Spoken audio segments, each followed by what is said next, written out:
الحمد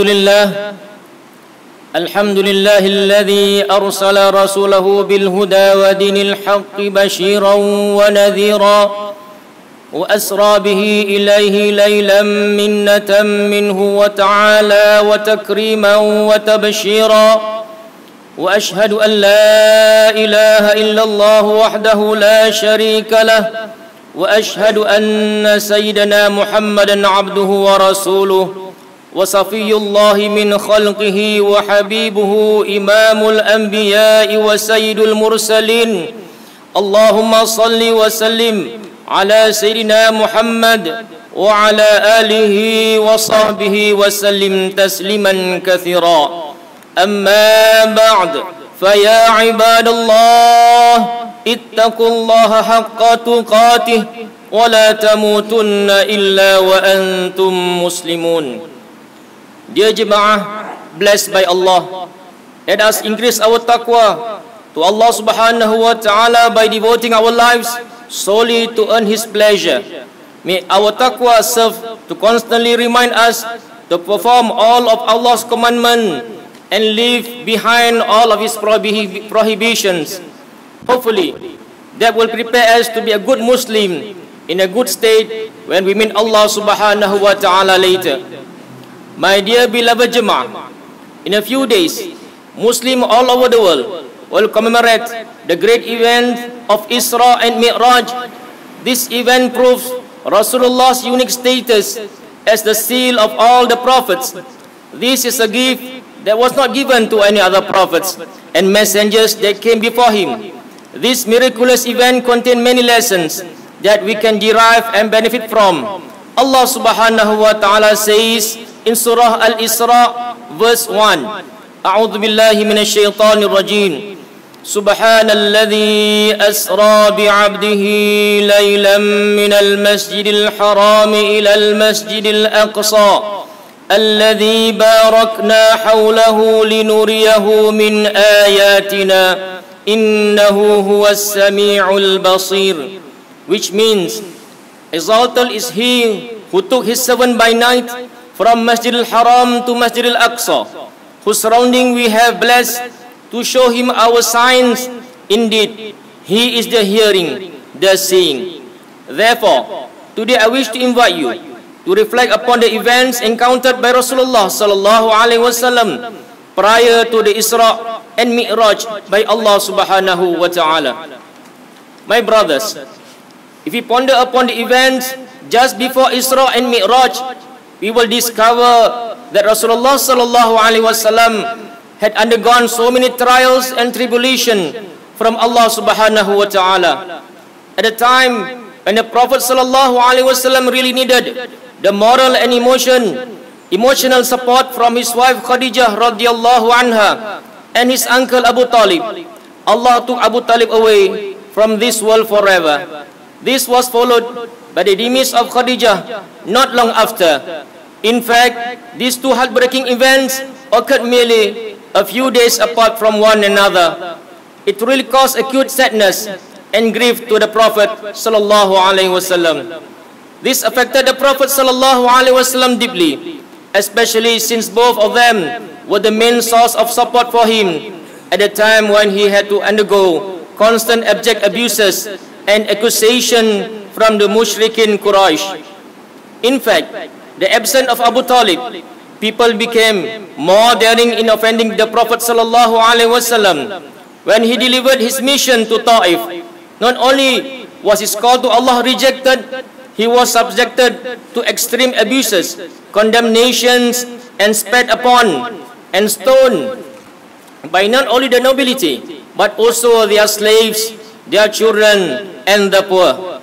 My brothers, if we reflect deeper into the prophetic household, if Khadijah radhiyallahu anha, we will find that even they are not free from trials and challenges.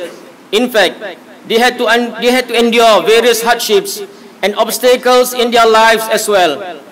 Khadijah radhiyallahu anha remained faithful to the Prophet when faced with the economic boycott and many other threats posed by the Quraysh.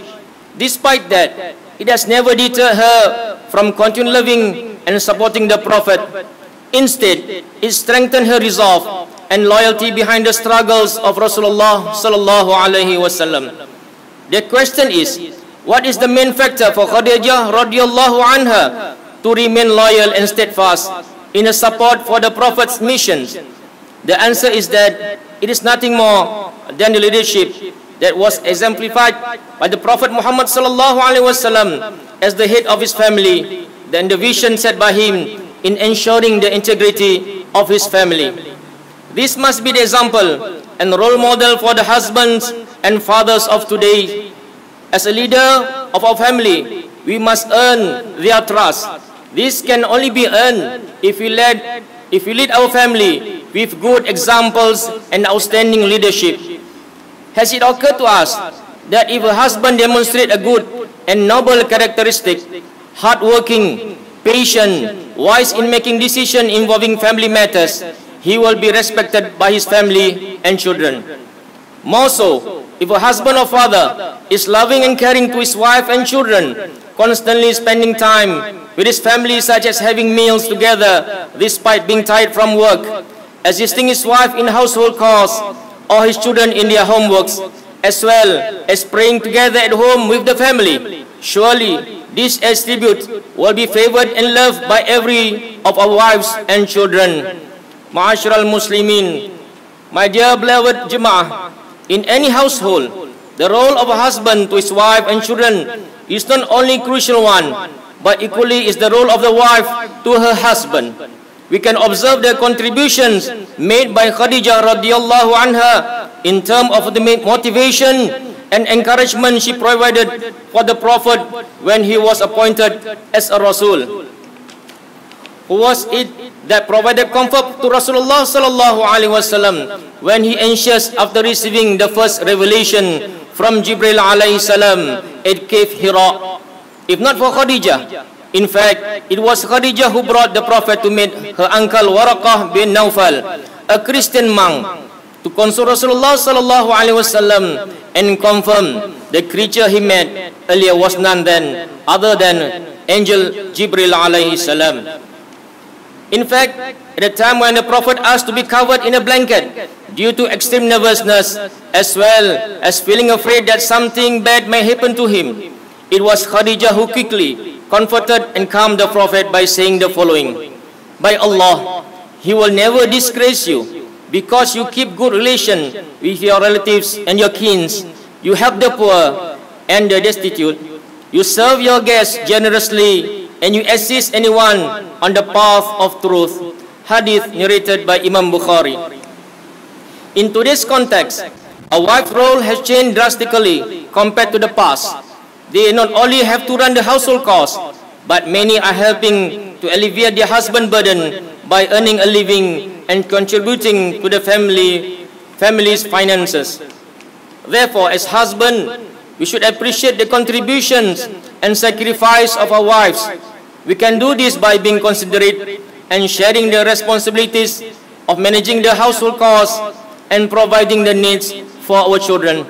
If this can be instilled within us and applied to every husband and wife, it certainly produces loving, affectionate, and mutual respectable relation with one another.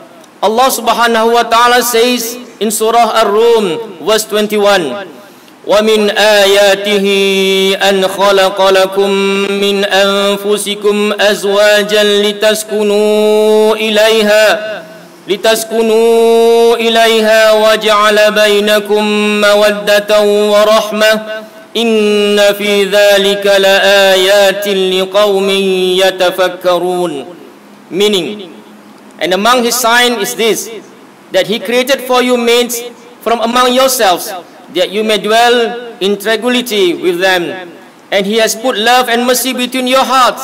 Verily, in that are signs for those who reflect. My dear beloved Jemaah, allow me to revisit the first message, the message that I shared with you today, through three main points.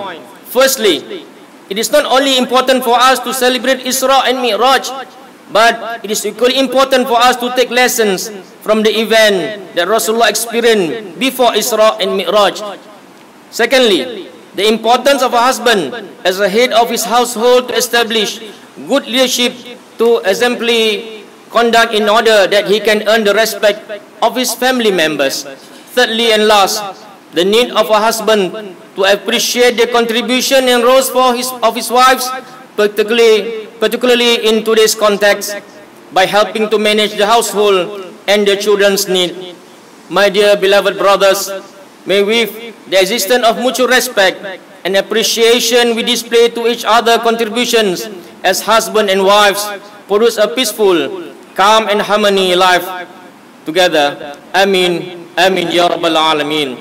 Barakallahu li wakum fil Qur'anil azim wa nafa'ani wa iyyakum bima fihi minal ayati wa dhikril hakim wa taqabbala minni wa minkum tilawatahu innahu huwas sami'ul alim.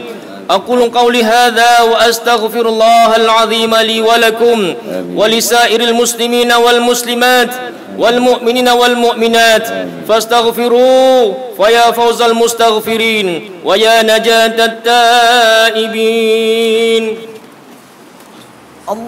اللهم صل وسلم وزد وادم وأنعم وتفضل وبارك بجلالك وكمالك على ذين عبادك وأشرف عبادك سيدنا ومولانا محمد وعلى آله وصحبه وسلم. ورضي الله تبارك وتعالى عن كل الصحابة أجمعين.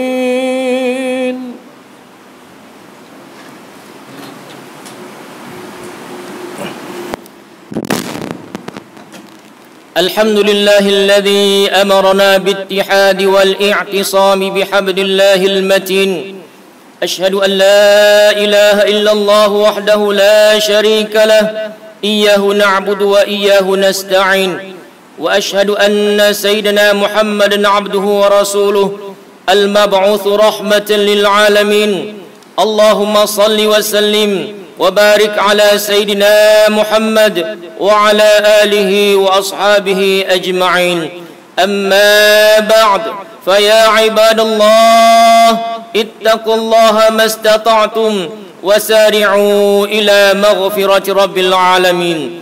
واعلموا أن الله سبحانه وتعالى أمركم بأمر بدأ بنفسه وثنى بملائكته المسبحة بقدسه، فقال تعالى في كتابه العظيم: إن الله وملائكته يصلون على النبي يا أيها الذين آمنوا صلوا عليه وسلموا تسليما.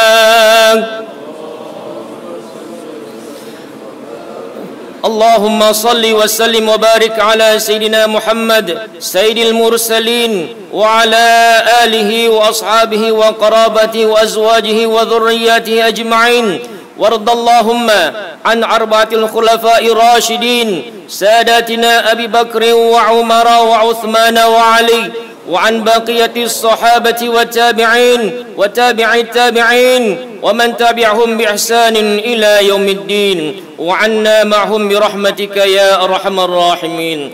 اللهم أصلح جميع ولاة المسلمين وانصر الإسلام والمسلمين وأهلك الكفرة والمشركين وعلي كلمتك إلى يوم الدين. اللهم اغفر للمسلمين والمسلمات والمؤمنين والمؤمنات الأحياء منهم والأموات، إنك سميع قريب مجيب الدعوات يا قاضي الحاجات.